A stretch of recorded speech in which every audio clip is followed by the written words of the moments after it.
दिल्ली सरकार के सामने बड़ा संकट, डीटीसी में हुआ था घाटा, अब ऐसे खोले जा रहे हैं आय के रास्ते। दिल्ली परिवहन निगम डीटीसी का घाटा दिल्ली सरकार के लिए बड़ी समस्या बन गया है। यह निगम इस समय करीब 65,000 करोड़ के घाटे में चल रहा है और यह घाटा बढ़ता जा रहा है। इसे देखते हुए दिल्ली सरकार ने इस घाटे को कम करने पर फोकस बढ़ाया है। सरकार इस घाटे को पूरा करने के लिए डीटीसी में आय के रास्ते खोज रही है। इसमें डीटीसी की 400 से अधिक संपत्तियों में प्रमुख रूप से शामिल बस स्टैंड, टर्मिनल और डिपो के मुख्य द्वारों पर विज्ञापन की अनुमति दी जाएगी और इसके माध्यम से आय जुटाई जाएगी। पहले चरण में 170 संपत्तियों को चिन्हित किया जा रहा है। इसके अलावा आय के अन्य माध्यम भी तलाशे जा रहे हैं। परिवहन मंत्री डॉक्टर पंकज सिंह ने कहा कि उनका लक्ष्य एक साल में कम से कम 270 करोड़ की आय बढ़ाना है, कि जिससे कम से कम हर साल बढ़ रहे घाटे पर लगाम लगाई जा सके। डीटीसी के घाटे का मुद्दा गत दिनों सड़क से लेकर दिल्ली विधानसभा सदन तक गरमाया रहा है। खासकर दिल्ली विधानसभा में पेश की गई कैग रिपोर्ट के बाद से यह मामला तूल पकड़ चुका है। कैग रिपोर्ट में यह सवाल भी उठाया गया है कि पूर्व की आप सरकार ने इस विषय में कोई ठोस काम नहीं किया है, जिससे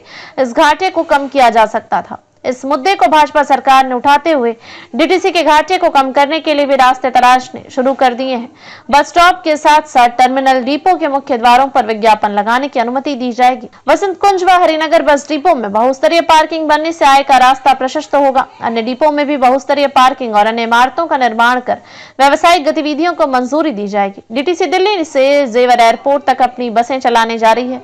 उसे उम्मीद है कि इससे भी कुछ आय बढ़ सकेगी। डीटीसी अपने खर्च को कम करने के लिए अपने सभी परिसरों में सौर ऊर्जा का उपयोग करेगी और संभव हुआ तो बिजली पैदा कर बेच भी सकेगी। डीटीसी अपने टर्मिनलों में बस कैंटीन खोलने की मंजूरी देगी, जिसमें पुरानी हो चुकी डीटीसी बसों में कैंटीन खोली जाएगी।